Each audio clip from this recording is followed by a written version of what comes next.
Konnichiwa, o genki desu ka? Welcome back to my YouTube channel, minasan.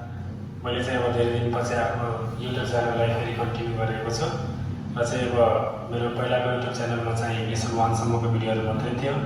अब चाहिँ मैले मिनानो नियमको लेसन 2 को भिडियो पनि लिएर आइसकेको छु। minasan इशौनी गाम्बारे बस्यो।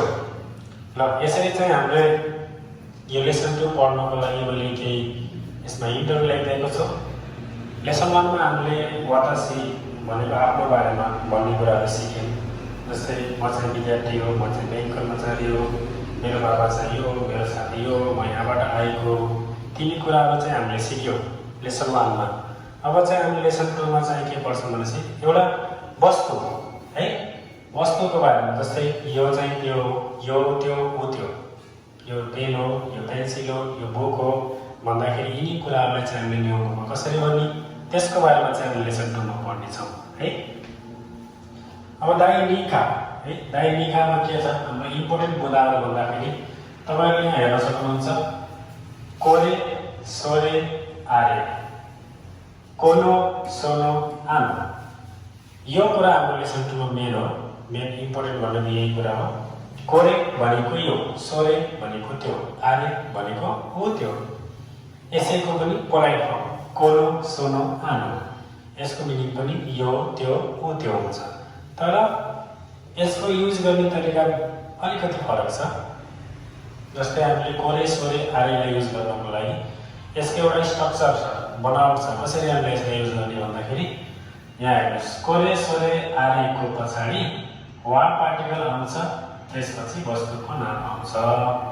जस्तै तपाईले एक्जाम्पलमा हेर्न सक्नुहुन्छ कोरे वा, यो चाहिँ वस्तु भयो, एन्टिजु देश, यो चाहिँ पेन्सिल हो।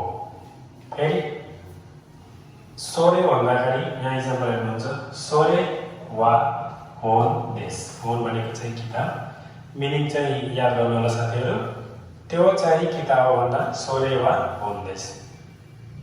अर्को एक्जाम्पल छ हाम्रो आरे भन्दा उ त्यो, उ त्यो भन्दाखेरि के बुझ्ने, सोरे सोरे वा चुकुवे देश, उ त्यो चाहिँ देश हो। अब मेन कुरा के हुन्छ भनेपछि हामीले यो त्यो उ त्यो त भन्न सक्छौं, तर चाहिँ यो त्यो र उ त्यो कसरी बुझ्ने, यो कुन बेला युज गर्ने, त्यो कुन बेला युज गर्ने, उ त्यो कुन बेला युज गर्ने। जसरी हामीले नेपालीमा युज गरेको हुन्छ, कुनै वस्तु आफूसँग छ वा आफ्नो नजिकमा छ, त्यो बेला हामीले के भन्छौं, यो चाहिँ कसको हो, यो चाहिँ मेरो हो, यो चाहिँ के हो भनेर सोधिन्छ। त्यो बेलामा हामीले चाहिँ कोनो युज गर्ने है। नाम भनेको के हुन्छ, मिनिङ हामीले पढेको नाम भनेको के है। अब दारिलो भनेको चाहिँ कसको, वा भनेको चाहिँ हामीले अघिल्लो लेसनमा पनि पढेको, र म भनेको पनि, नो भनेको को। केही पार्टिकलहरु पनि हामीले युज गर्नुपर्ने हुन्छ यसमा। जस्तै मानव यो एन्टिजु है, यो चाहिँ एन्टिजु हो भन्दाखेरि यो एन्टिजु चाहिँ कसको हो भन्दा हामीले यो कोरे सोरे आरे युज गरेछौं। कोरे वा दारिलो एन्टिजु देशका पनि भन्न पाइयो। यो चाहिँ अलिकति अनफर्मल हुन्छ, तर अझै यसको पोलाइट फर्मको लागि हामीले युज गर्न सक्छौं। जस्तै कोनो सुनालाई पनि युज गर्न सक्छौं यसमा। प्रायः जस्तो हामीले अरु लेभल त अलिकति रेस्पेक्ट गरेर बोलिन्छ, त्यही भएर चाहिँ हामीले यसको सट्टा कोरेको सट्टा हामीले कोनो युज गर्ने। जस्तै कोनोको फेरि फर्मुला के छ, कोनोको फर्मुलामा बस कोनो सुनाको पछाडि पहिले वस्तु आउँछ, त्यसपछि वा पार्टिकल हुन्छ। यसमा हामीले युज गर्नलाई जस्तै कोनो सुनामा युज गर्यो भने यसको पछाडि पहिला चाहिँ वस्तु आउँछ। जस्तै कोनो एन्टिजु वा, कोनो तोकेइ वा, कोनो मेगाने वा भन्दाखेरि कोनो मेगाने वा। दारिलो देशका, दारिलो भन्दाखेरि के बुझ्ने, कसको। क्वेशन गर्ने बेलामा हामीले यसले युज गर्न पाइयो। र चाहिँ हेर्नुस्, हाम्रो अब कोरे सोरे आरे को सेन्टेन्स फर्म यसरी हामीले बनाउन सक्छौं। जस्तै तपाईले फोन भनेको बुक, एन्टिजु पेन्सिल, तोकेइ घडी, खासा छाता, कामेरा क्यामेरा, राजियो रेडियो, नोटो नोटबुक, कम्प्युटर कम्प्युटर, चोकोलेटो चकलेट। यसलाई हामीले यो कोरे सोरे आरेको फर्ममा हेर्न सक्नुहुन्छ। कोरे वा सोरे वा आरे वा, यसले पालै पालो बनाउनुस्। जस्तै कोरे वा होन देश, यो चाहिँ किताब हो। त्यस्तै सोरे वा हुन्देस त्यो चाहिँ किताब हो। आरे वा हुन्देस त्यो चाहिँ किताब हो। हाम्रो एकदम नजिक छ, हातमै छ भन्ने कुरालाई हामीले यो भन्छौँ, त्यो बेलामा कोरे भन्ने। आफूभन्दा अलिकति टाढाको वस्तु छ भने त्यसलाई के भन्ने? सोरे भन्ने। र धेरै टाढा छ, अब औँलै देखाएर भन्नुपर्ने अवस्था आयो भने त्यो बेलामा के भन्ने? आरे है। अब यो कुराले पनि अब नामले ठिक छ, स्टार्टिङको गाह्रो हुन्छ। मिनिङ याद छैन भने तपाईँहरू आफ्नो घरको कोठामा जानुहोस्, टक्क कोठाभित्र भएको सामान कोरेवा यो देश, कोरेवा सो देश, कोरेवा पङ्खा देश, कोरेवा टेबल देश, कोरेवा जुत्ता देश पनि भन्न पाउनुभयो। पछि तपाईँले मिनिङ याद गरेपछि यो कुराहरूलाई युज गर्न अलि सजिलो हुन्छ। यो तरिकाले तपाईँले सेन्टेन्स पनि बनाउन सक्नुहुन्छ। फेरि यहाँ मैले केही इक्जाम्पल पनि यहाँ कोरिदिएको छु, तपाईँहरूलाई हेर्नुहोस्। जस्तै यहाँ मैले होम बनाइदिएँ, यो चुकुवे डेस्क, यो चाहिँ एनपिजी है। अब जस्तै यो भन्दाखेरि आफ्नो यो औँलालाई हेर्नु है, यो औँलालाई फोकस गर्नु, यो औँलालाई फोकस गर्नु। यहाँ चाहिँ यो भन्दाखेरि नजिक छ, यो भन्दा यो चाहिँ पेन्सिल हो, कोरेवा एनपिजी देश। यहाँ हेर्नुहोस्, यो औँला र यो बुक स्पेस छ, टाढा छ, अलिकति टाढा भयो कि त्यो भन्ने। त्यही भएर बुकलाई के भन्नुहुन्छ? त्यो चाहिँ किताब हो। सोरेवा होन्देस त्यो चाहिँ किताब हो।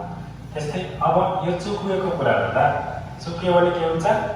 डेस्क। अब यो चुक्यो भन्दाखेरि त आँखालाई, अब आँखाले देखेको कुराहरू टाढा छ, त्यो भन्नु पर्यो कि त्यस्तो बेला हामीले के गर्ने? आरे युज गर्ने है। अब आरेलाई हामीले अब योभन्दा टाढाको इक्जाम्पल पनि दिन सक्छौँ। आरे वा चुकुवे देश, अथवा यो आँखाले यो कुरुमालाई हेर्दैछ, यसलाई पनि भन्नु पाइयो।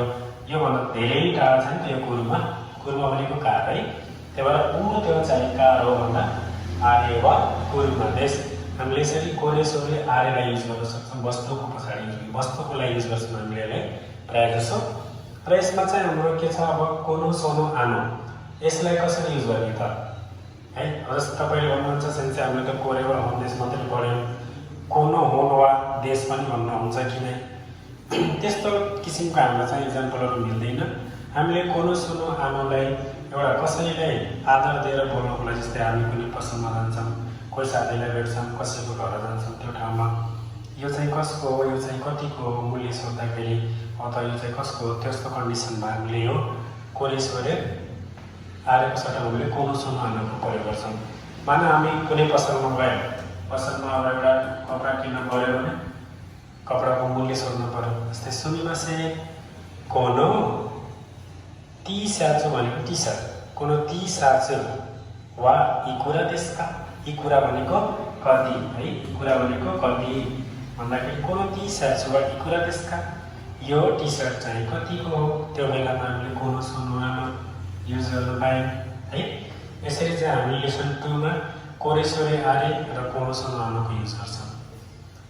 र नबुझेको कुराहरू साथीहरू तपाईँहरूले कमेन्टमा पनि सोध्न सक्नुहुन्छ। म यदि तपाईँहरूलाई यो कुरा नबुझेको मैले सिकाउने प्रयास गर्छु। ल मिनासान, 今日はこれで終わりましょう。お疲れ様でした。じゃあまたね。